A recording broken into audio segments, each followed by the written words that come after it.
బులెటిన్లో breaking news చూస్తున్నాం. ప్రధాని మోదీ నేడు అహ్మదాబాద్లో పర్యటించనున్నారు. అహ్మదాబాద్ ఎయిర్పోర్ట్ సమీపంలో జరిగిన విమాన ప్రమాద స్థలాన్ని మోడీ పరామర్శించనున్నారు. అనంతరం మృతుల కుటుంబాలను కలిసి ఓదార్చనున్నారు. Air India Boeing 787-8 Dreamliner విమానం ప్రమాదానికి గురైంది.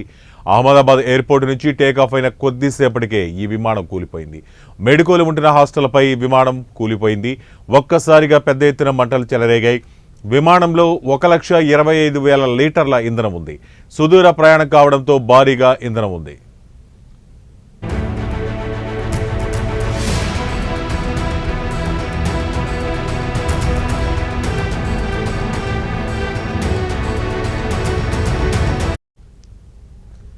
అయితే విమానం కూలిపోగానే పెద్ద ఎత్తున మంటలు చెలరేగాయి. విమానంలో 230 మంది ప్రయాణికులు, 2 పైలట్లు సహా 12 మంది సిబ్బంది ఉన్నారు. ఒక్కరు మినహా మిగతా వారంతా చనిపోయారు. ఇక స్వల్ప గాయాలతో ఒక ప్రయాణికుడు బయటపడ్డాడు. ఇక 15 మంది మెడికోలు కూడా చనిపోయినట్లు వార్తలు వినిపిస్తున్నాయి. దీనిపై మరింత సమాచారం అందాల్సి ఉంది. మొత్తంగా 265 మంది విమానంలో చనిపోయారు. ఇక మృతుల్లో గుజరాత్ మాజీ ముఖ్యమంత్రి విజయ్ రూపానీ కూడా ఉన్నారు. లండన్లో ఉంటున్న కుమార్తెను చూసేందుకు వెళ్తుండగా ఈ ఘోరం జరిగింది. ఇక మృతుల కుటుంబాలకు టాటా గ్రూప్ కోటి పరిహారం ప్రకటించింది.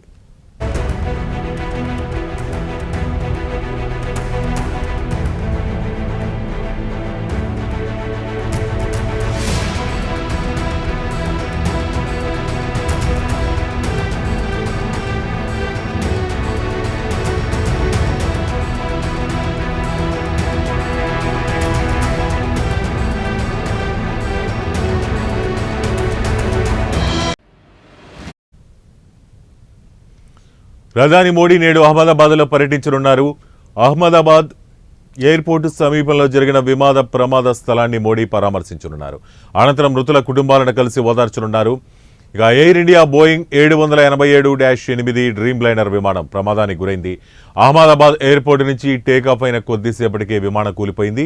మెడికోలు ఉంటున్న హాస్టల్పై విమానం కూలిపోయింది. ఒక్కసారిగా పెద్ద ఎత్తున మంటలు చెలరేగాయి.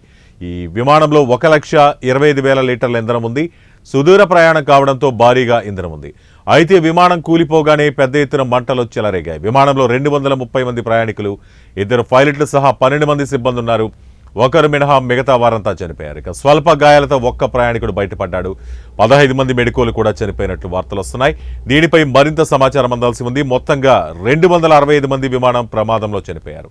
ఇక మృతుల్లో గుజరాత్ మాజీ ముఖ్యమంత్రి విజయ్ రూపానీ కూడా ఉన్నారు.